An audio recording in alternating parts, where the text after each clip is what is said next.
पढ़े रहे ECG evening Christian college से।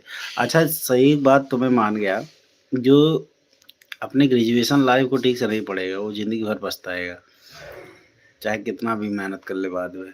अब साला ग्रेजुएशन लाइफ़ में हम इतनी मस्ती की है, जब क्लास चलती थी तो मैं बाहर बैठ के लड़कियों को ताड़ता था। जितनी लड़कियाँ खूबसूरत-खूबसूरत होती हैं, उनको दूर से बैठ के देखता था। ऐसा नहीं था कि मेरी नीयत खराब थी, केवल उनकी खूबसूरती में आता था। साला ऐसा नहीं है, ऐसा पैगाम है कि डिवीज़न हैं? और उसका खमियाज़ा ऐसा दिखना बड़े बढ़िया साला नौकरी लगी थी, तो बाबू बनना था, मेरिट मेरा कम बाबू बनना था उसमें, उसमें मेरिट भी माँग रहा था। यानी एग्ज़ाम पास किए, टाइपिंग पास किए, फिर मेरिट भी माँग रहा था। 2 नंबर मेरिट उसी ग्रेजुएशन की वजह से कम पड़ गया और मैं फेल हो गया। इसलिए बाबू लोग अगर ग्रेजुएशन करो तो मन से करना, परसेंटेज ज़रूर बनाना।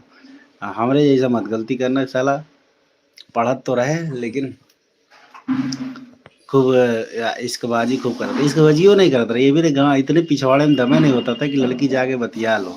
हैं, केवल देखते थे कि हाँ, वो खूबसूरत लड़की है, और कम से कम 3 साल में कम से कम 6-7 लड़कियों को ताड़ते थे लेकिन बतिया नहीं पाते थे, और उसका खमियाजा यही हुआ साला फेल हो गए।